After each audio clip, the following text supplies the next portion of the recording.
Hey guys, Petzergling here with my man Daz, bringing you the second game of the day of NaDa versus Tempest on Byzantium 2. And, you know, I'm kind of excited for this game. Out of all the games that are going to be played today, I really want to see if NaDa has what it takes to move on. I think that his TVZ, his TVT are okay. They're his better matchups, but his TVP is definitely, it's good, but it's where it lacks. And if he can beat Tempest, I think that definitely, it's a good sign, and he may place well in this MSL. I mean, round of 8 is still pretty good, so if he can win this game, it'll be looking good. Byzantium 2 is going to be tough for NaDa. I've said this pretty much every Byzantium 2, but it's just that important. I mean, how powerful a 10-15 gate range of just a double gate Dragoon opening on this map is just so powerful. Like, it's almost as good as like Medusa or the other maps, simply because your Expo is just so hard to defend. But out of all the players, I really think NaDa is going to be able to defend. He's been around for a while. His control is good. And it's going to be up to Tempest if he's going to go for some... I mean, the first game he was comfortable with that early Nexus, and we've seen Protosses go for early Nexuses on maps like this as well, just because Terrans play so defensive and just for sinking 2, 1, 0. So what do you think? Do you think Tempest is going to go for some sort of standard 2-gate range opening, or do you think he's going to try and deviate?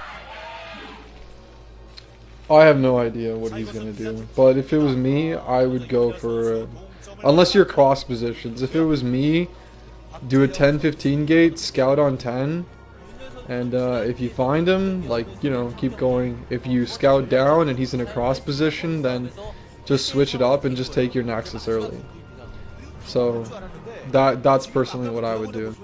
I mean, you might have so to a standard build. Gate. You wouldn't try any sort of attack. Yeah, I mean, play standard. I mean, there's no reason. That's one thing that we haven't seen Tempest do. I haven't seen him go for any sort of DT or Reaver yet in the pretty much the entire MSL. I wouldn't do it on this map either. He's a real standard player.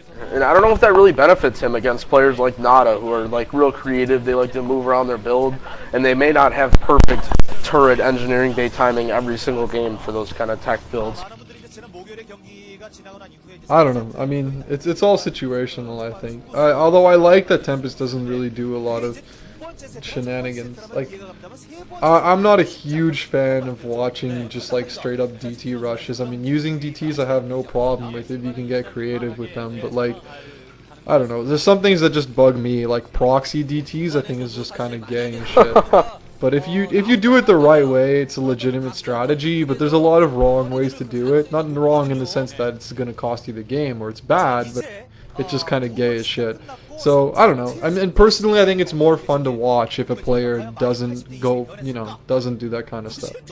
Wow, 90%. Who's that for? That's for NaDa. 90% for NaDa. I can't believe people... It's gone up just got since the last game. Fan club. Yeah, really. NaDa lost that game. Wow.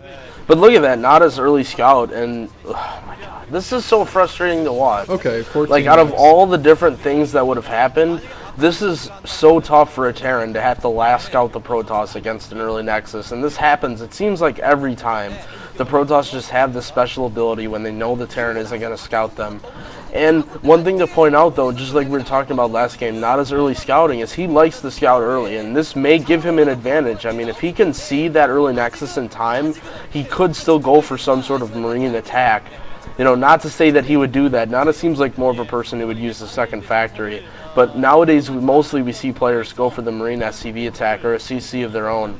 And a normal player who would have scouted on 13, the standard TVP timing, there would have been no way that they would have been able to counteract the strategy. And so NaDa's early scouting, I think, may pay off if he decides to go for something. But even then, this is still going to be tough for NaDa. I think if he can make it to the late game, the positions are favorable, just like you said, because it wasn't cross-map. But it's going to be difficult to do something about this early Nexus, considering it's so long until he's going to know about it. Yeah, I think it's going to be too late either way to go for an attack, but like the earlier you scout it, the better anyway, because like if he scouts this right now, I mean, he could just not make a unit out of his factory and just go for a command center right away, and like, you know, that's true. That might be the timing that he did set up with his SCV. Yeah. Because I'm sure he's practiced this. I'm sure he's aware of this scenario. He's not going to go and see, oh, he 14 next. I totally have no idea what to do now. No, I'm sure he knows, you know, If he 14 X Oh. this map, and I last got him. Oh, see, he is going for the attack. So like, just like you said, that actually does pay off. I mean, if he had 13 scouted, there's no way he would, and he scouted him last. There's no way he would have found out about this in time to pull off this attack. He barely has any I don't think he's SCVs gonna do though. a lot of damage. Yeah, it's not enough. Oh, the vulture coming in. Well, the vulture might do some damage here, but he's got to add a machine shop soon. I mean, he's not gonna be able to do that much. There's gonna be 2 goons coming out. Oh, the bunker's going down. Oh wow, this actually might do a lot of damage. NaDa might have some success with this.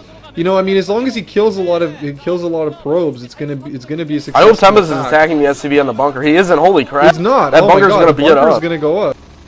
He needs to keep these Marines from getting in the bunker. There. Oh, but the vulture's there. That's what he has to wow. do. The vulture's there. Oh my God. Oh, the bunker is up. Oh, no. I love you, NaDa. Wow, well done by NaDa. On the SCV, repairing so the many bunker. probe deaths. Z-Lot is dead. That's a lot of probes that are gonna die. He's gonna take the bunker down, but man, is this ever costing him.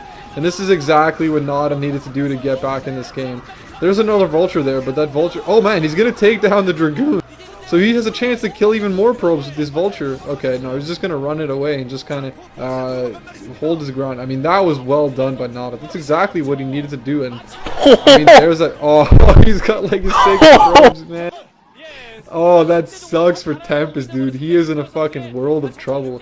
I mean, when your probe count is this low, you have to choose between making probes and making units. And if he makes the wrong choice, he's fucked. I mean, he can't keep up Dragoon production and unit production. So if NaDa 2-facts now, and Tempest chooses to make probes instead of Dragoons, he's going to lose the game. It looks like he's going to be okay because he's chosen to make probes more than Dragoons, and NaDa's just going to take the command center. But still, I mean, that pretty much nullifies any advantage that he could have had, and I think that puts NaDa up ahead in the game. Actually, it definitely puts him up ahead in the game because there was so many probes that were lost. I mean, that was just an insane amount. Well done by NaDa, and that early scout really paid off, just like you were talking about. That's what really did it for him. You know, even though like in the second game it doesn't, that's like something that players like NaDa are willing to trade off. You know, that small economic disadvantage sometimes, where other times it pays off, and that's something that most of the time other players, they'll say, well, I'm going to build my perfect build order, just like you said, that does this against 4G Nexus or does this, but NaDa just scouts early and he just has huge nuts and adapts to what his opponent's going to do, and that's, you know, it's a good way to play, and I like people who play like that, especially really strong players like NaDa, and Engineering Bay going up just in time in case Tempest is going to go for some sort of tech cheese. And one thing I want to point out too is in the second game where NaDa lost, he went for that strange 2-factory build, and we were both questioning him. We were saying, well, why didn't he commit too hard to that? He could have done more damage. Where in this case, I'm not sure how familiar the viewers are with that SCV all-in, but normally the attack is anywhere from 7 to 10 SCVs where you pull to try and destroy the Nexus. And NaDa really half-assed it there too, but it worked wonders for him right there, and that was a brilliant attack. That was probably the most damage I've ever seen done to a 14 Nexus without, like, he only pulled 3 SCVs there. So I guess, yeah, you know, once again, it's a hit or miss. When you don't commit to things, sometimes it can really pay off, and you can do a lot of damage with a little bit. And Armory going down for NaDa. And this is the one time that I'm going to say that the Fast Armory 3 Command Center build is really going to be effective, considering Tempest is going to have nowhere enough units to be able to protect a lot of expansions and harass NaDa. So NaDa's going to be able to comfortably take that expansion, get those minerals, get lots of vultures, and take a push. And especially considering the position, I mean, Tempest is in a world of pain here where he has to keep all of his Dragoons back, and NaDa's going to be able to build up a push out of those 3 bases, and then once he pushes out, he can take that gas expansion right between the bases because it's going to be secure. And NaDa, it looks like he may go for a command center here. Oh no, just a turret. But still preparing, NaDa playing extremely safe, building up some tanks, getting his upgrades, and Tempest, I mean, remember last game, NaDa went for an attack at this point, and Tempest defended it and took his third, but Tempest is so forced into this 2-base play, it's going to be difficult, already putting down the Citadel, so it looks like, I can't imagine him going for Dark Templars, so maybe he's just trying to build his tech up and get some speed lots or something. I mean, he's only got 2 gateways up. I don't know, what could Tempest do in this situation to try and come back? Do you think he should try and hide an expansion or go for some sort of all-in attack or what?